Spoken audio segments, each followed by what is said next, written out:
So one of the things we look at during Yom Kippur is what is sin and what is worship, because worship is so directly related to sin.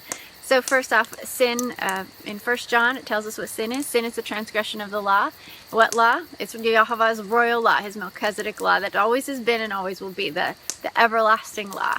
So every single person has sinned and broken that law. The idea of worship is really crucial to this discussion, because what you worship is what is getting your time, it's what's getting your energy, it's what's getting your focus.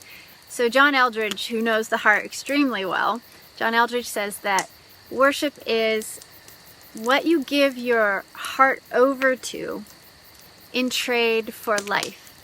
So back in the ancient days, Israel was beginning to adopt the ways of the pagans around them, and what they were doing was they were sacrificing their children in the fire in trade for something good. So I don't know how anybody could do that, but the idea is that I'm going to offer this child to the gods so that the next year I would have a good crop in trade for life.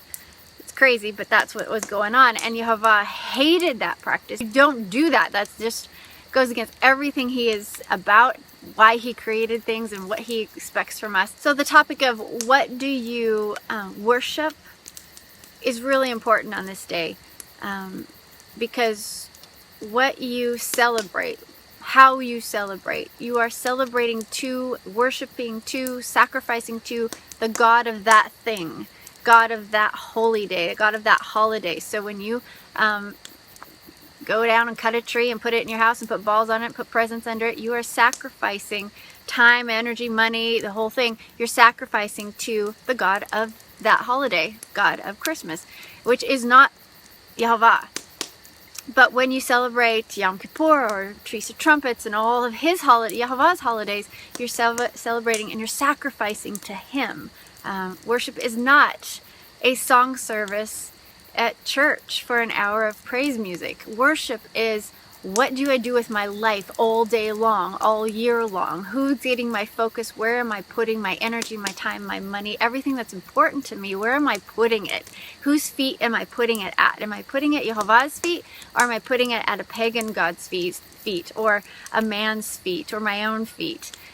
When we journal on Yom Kippur, we talk about this. I have people spend some time, 15-20 minutes by themselves, thinking about what it is that gets your time, gets your energy, gets your heart space, gets your creativity.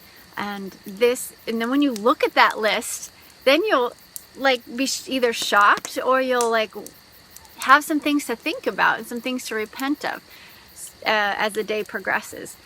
Keep it in your journal, because then next year you can come back and look at those things and see how your life has changed.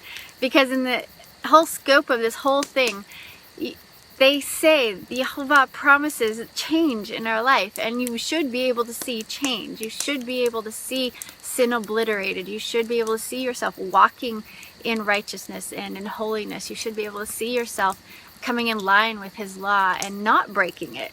That's the goal, is to not break it. How do you do that?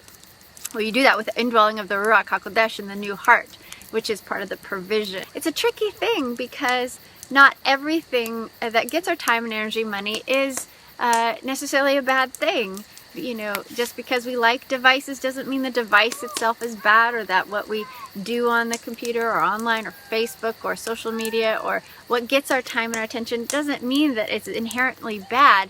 It just means that what grip does it have on you? So worship being, do you look at it for life? What are you trading to get life back?